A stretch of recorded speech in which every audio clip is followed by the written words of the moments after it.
Friends, आप सभी का अपने चैनल स्मार्ट स्टडी क्लास में बहुत बहुत स्वागत है। गाइज, आज की वीडियो में मैं आपको इंग्लिश ग्रामर से संबंधित कुछ खास बातें बताने वाला हूं। सो गाइज, इस वीडियो को मिस ना करें। प्लीज़ इस वीडियो को अंत तक ज़रूर देखें। और साथ ही साथ मैं आपको हिंदी का इंग्लिश में कैसे ट्रांसलेशन करेंगे या इंग्लिश का हिंदी में कैसे करेंगे ट्रांसलेशन, इससे संबंधित भी मैं बहुत सारी खास बातें आपको बताऊंगा। गाइस, मैं चाहता हूं कि आप इंग्लिश का ट्रांसलेशन के साथ साथ आप ग्रामर को भी समझें, क्योंकि ग्रामर बहुत ज़रूरी है और ग्रामर के साथ साथ आपकी वर्ड मीनिंग भी बहुत अच्छी हो और उसके अलावा आप इंग्लिश को सही पढ़ पाएँ। सो गाइस, मेरा प्रयास है कि मैं आपको हर तरह की वीडियो प्रोवाइड करूं जिससे आप इंग्लिश पढ़ना, समझना, ठीक है, उसका हिंदी में अनुवाद करना, ये सारा जो दिक्कत है आपका वो सॉल्व हो जाए। तो सो गाइस, चलिए हम इस वीडियो को देखते हैं कि इस वीडियो में हमने ऐसे 10 से 11 मैंने सेंटेंस ले रखा है जिसके थ्रू मैं आपको ग्रामर सिखाऊंगा और साथ ही साथ जो है आप कई सारे वर्ड भी सीखेंगे। तो चलिए हम इस वीडियो को शुरू करते हैं। तो सबसे पहला जो सेंटेंस आप देख रहे हो, मैंने 2 किताबों के बीच में फ़ोन रखा है। ठीक है, देखिए 2 किताबों के बीच में, जब 2 वस्तुओं के बीच की बात की जाती है तो हम बिटवीन यूज़ करते हैं। बिटवीन यानी होता है बीच में या मध्य में, लेकिन हाँ 2 वस्तुओं के बीच में। ठीक है, चलिए नेक्स्ट है। देखिए जो मेन बात है, रखा, फ़ोन रखा, जब लास्ट में ऐसा आए, रखा, किया, बनाया, बनाई, बनाए, आ, ई, ए, तो वो जो सेंटेंस का इंग्लिश बनता है उसमें हम वर्ब की सेकंड फॉर्म यूज करते हैं। जैसे कीप, कीप यानी होता है रखना। ठीक है, तो इसका सेकंड फॉर्म क्या बनेगा? केप्ट। तो मैंने रखा, आई केप्ट, क्या रखा? फ़ोन रखा। किसके बीच? बिटवीन 2 बुक्स, 2 वस्तुओं के बीच में। तो अब यहाँ पर कौन सा ऑप्शन आप चूज करोगे? आई केप्ट द फ़ोन, यानी मैंने वो फ़ोन जिसकी मैं बात कर रहा हूँ, इसलिए यहाँ पर द आएगा। ठीक है, हम जब किसी खास चीज़ की बात करते हैं जो निश्चित होती है तो हम द का प्रयोग करते हैं, राइट, इसलिए यहाँ पर द आएगा। हमारा द ऑप्शन करेक्ट होगा। ठीक है, चलिए नेक्स्ट देखते हैं। नेक्स्ट है, उसकी सोच मेरी सोच के विपरीत है। ठीक है, उसकी सोच, हिज थिंकिंग, हिज का प्रयोग करते हैं जब बॉय की बात करते हैं, बॉय यानी लड़का की, हिज उसका, उसकी। लेकिन यहीं पर यदि हम किसी गर्ल की बात करते हैं तो हम हर यूज़ करते हैं, हर, उसका, उसकी। बॉय के लिए हिज, थिंकिंग यानी सोच, तो हिज थिंकिंग, ठीक है, विपरीत है। तो है के लिए आप कौन सा वर्ड यूज़ करते हो? Normally is. ठीक है, यानी है। तो यहाँ पर कौन सा ऑप्शन सही होगा आप समझ गए होंगे, इज यानी है, तो इसका सेकंड ऑप्शन सही होगा। अपोजिट मीन्स होता है विपरीत, उल्टा। माइन, माइन मतलब होता है मेरी या मेरे, तो माइन मेरी सोच के विपरीत है, तो इसका ऑप्शन होगा इज। ओके, इज यानी है। चलिए थर्ड देखते हैं। गाइज, यदि ये वीडियो आपको बहुत अच्छी लग रही होगी, पसंद आ रही होगी, तो आप इसको लाइक ज़रूर करिएगा और साथ में ही कमेंट करके बताइएगा कि इस तरह की वीडियो आपको और चाहिए। ठीक है, ढेर सारी वीडियो आपको चाहिए तो मैं इसकी कई सारी वीडियोज़ आपके लिए लेके आता रहूँगा।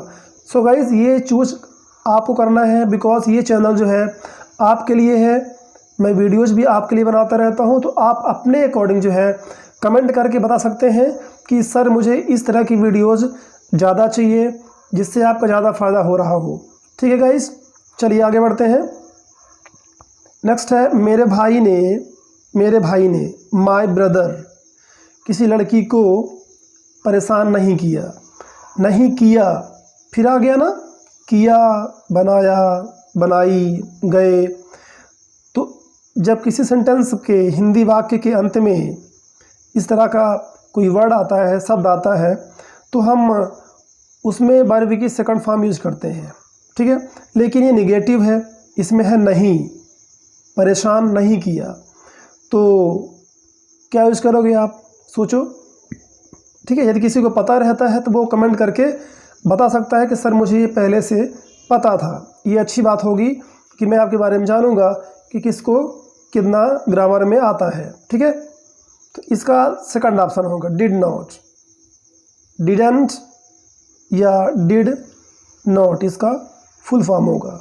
तो डिड नॉट मैंने क्यों यूज़ किया, ठीक है, क्योंकि ये सिंपल पास्ट का सेंटेंस है। या आप यूँ समझो कि जब भी किसी हिंदी वाक्य में नहीं किया, बनाया, बनाई, नहीं बनाए, इस तरह का आ जाए तो आपको डिड नॉट यूज करना है, बिकॉज ये सिंपल पास्ट का सेंटेंस है। उसकी हेल्पिंग वर्ब होती है डिड, नेगेटिव है तो हम नॉट लगाएंगे। ठीक है, जिन्हें कुछ ग्रामर आता होगा, टेंस जो जानते होंगे, वो इस बात को अच्छी तरह से समझ गए होंगे। ओके गाइस, बट मेरा प्रयास है कि जो बिल्कुल नहीं जानते उनको भी जो है थोड़ा अंदाज़ा हो, वो भी ग्रामर को समझें, क्योंकि आगे चल के यदि आपको इंग्लिश को परफेक्ट करना है तो ग्रामर को आपको सीखना ही पड़ेगा। ठीक है, चलिए नेक्स्ट देखते हैं। इसका ऑप्शन होगा second, didn't, did not, my brother did not बदर एनी गर्ल, किसी लड़की को उसने परेशान नहीं किया। तो बदर मतलब होता है परेशान करना। ठीक है, ब्रदर एंड बदर, इसका अगर हम आर हटा दें तो ये बन जाता है बदर, जिसका मीन्स होता है परेशान करना किसी को। राइट, चलिए नेक्स्ट है वे फूल तोड़ रहे थे, दे मतलब वे। ठीक है, यहाँ पर आप हिंदी ट्रांसलेशन भी सीख रहे हो। ठीक है, जो लोग बहुत बेसिक से सीख रहे हैं, शुरुआत कर रहे हैं, उनके लिए बहुत अच्छा है। ठीक है, तो वे फूल तोड़ रहे हैं। अब देखिए, फूल तोड़ने को हम बोलते हैं प्लकिंग, प्लकिंग। ठीक है, मीन्स फूल तोड़ना। फ्लावर्स यानी कई सारे फूल हैं, फ्लावर्स बहुवचन में है। तो थे के लिए आप क्या यूज़ करते हो, जो पुराने व्यूअर्स हैं वो जानते होंगे कि मैंने था, थी, थे के लिए क्या वर्ड बताया था। ठीक है, जो लोग वीडियोस देखते होंगे, ठीक है, मेरी, वो जानते होंगे कि थे के लिए अपन क्या यूज़ करते हैं। राइट, देखिए यहाँ पर वॉज मीन्स होता है था और वर मीन्स होता है थे। वॉज मीन्स था और वर मीन्स थे। तो आप समझ गए होंगे कि कौन सा ऑप्शन सही होगा। हमारा ऑप्शन होगा वर यानी थे। ठीक है, नेक्स्ट है वो निकल गया होगा। वो यानी ही, मैं किसी एक की बात कर रहा हूँ, किसी, यहाँ पर बात हो रही लड़के की। ही, वो या वह निकल गया होगा। ठीक है, निकलना का है माने होता है लीव। लीव का थर्ड फॉर्म है लेफ्ट या सेकंड फॉर्म, लीव, लेफ्ट। तो निकल गया होगा। ठीक है, वो वहाँ चला गया होगा, उसने खाना खा लिया होगा। तो जब ऐसा बोलना हो तो आप वुड का यूज़ करते हैं, वुड का, would have left, would have eaten. ठीक है, वुड हैव गोन, वो चला गया होगा। तो इसको आप नोट कर सकते हैं। ठीक है, क्योंकि ये इसका यूज जो है बहुत अलग होता है, बहुत कन्फ्यूजन वाला होता है, तो ऐसी चीज़ों को आप नोट कर सकते हो। तो हमारा ऑप्शन होगा फर्स्ट। ठीक है, ही वुड हैव लेफ्ट, वो निकल गया होगा। चलिए हम नेक्स्ट देखते हैं। हमारा नेक्स्ट सेंटेंस है क्या मैं आपके साथ बैठ सकता हूँ। ठीक है, क्या मैं अंदर आ सकता हूँ, क्या मैं आपका फ़ोन यूज़ कर सकता हूँ। यानी यहाँ पर परमिशन की बात हो रही है। ठीक है, कोई अनुमति जब लेते हैं हम, ठीक है, तो हम क्या यूज़ करते हैं, may I come in please, may I use your phone. उसी तरह से होगा may I sit with you. With यानी होता है साथ, यू मतलब तुम्हारे या आपके। तो क्या मैं आपके साथ बैठ सकता हूँ, सिट यानी बैठना। ठीक है, तो ईजिली आप समझ सकते हो, ठीक है, बहुत डिफ़िकल्ट नहीं है। हाँ, जो लोग बेसिक लर्नर हैं, जिन्होंने सीखना शुरुआत किया है अभी, उनके लिए दिक्कतें हो सकती हैं, ठीक है, बट आप इस तरह से प्रैक्टिस करते रहोगे गाइस, तो मैं आपको गारंटी देता हूँ कि आप जो है अच्छी तरह से सीख जाओगे, राइट। चलिए नेक्स्ट देखिए, तुम्हारा यहाँ पर ऑप्शन कौन सा होगा, में होगा, ठीक है। चलिए, मैं कूदकर घोड़े पर बैठ गया, ठीक है, मैं कूदकर घोड़े पर बैठ गया। इस तरह से आप जब किसी हिंदी वाक्य को 3-4 टुकड़ों में आप बना लेते हो तो आपको उसकी इंग्लिश बनाने में आसानी होती है। मैं, जैसे ये हो गया सब्जेक्ट, आई, बैठ गया, कैसे बैठ गया, घोड़े पर बैठ गया कूदकर, ठीक है ना। तो यहाँ पर कूदने को क्या बोलेंगे, जंप, आप सब लोग जानते होंगे, बहुत ही कॉमन वर्ड है, कूदना, जंप करना। बैठ गया, तो बैठने के लिए आप क्या यूज़ करोगे, सिट, ठीक है। तो बैठ गया, तो पहले आप वर्ब की सेकंड फॉर्म लगाओगे, जंप्ड, आई जंप्ड, इसका ऑप्शन होगा लास्ट वाला। क्यों बता रहा हूँ, ठीक है, जंप्ड मतलब मैं कूद गया, इसके बाद में बैठा घोड़े पर, तो मैं कूदा और घोड़े पर बैठ गया, इस तरह से। तो आई जंप्ड किसके ऊपर, अपॉन द हॉर्स। तो इसको हम इंग्लिश में इस तरह बोलेंगे, आई जंप्ड अपॉन द हॉर्स, यानी मैं घोड़े के ऊपर कूद गया। इसका मतलब क्या निकल रहा है कि मैं घोड़े पर कूदकर बैठ गया। तो इंग्लिश में क्या होता है, कई बार उसका हिंदी में मतलब देखा जाता है, यानी कि आप बिल्कुल उसको हिंदी में बिल्कुल एक एक वर्ड जो है आप ट्रांसलेट करोगे, ठीक है, इस तरह से नहीं होता है इंग्लिश में, ठीक है। आपको उसका जो है मीनिंग देखा जाता है, मीनिंग, राइट। चलिए नेक्स्ट देखते हैं, यह फल 10 रुपये किलो बिक रहा है, किलो में बिक रहा है, यानी इसकी सेलिंग हो रही है। यह फल, दिस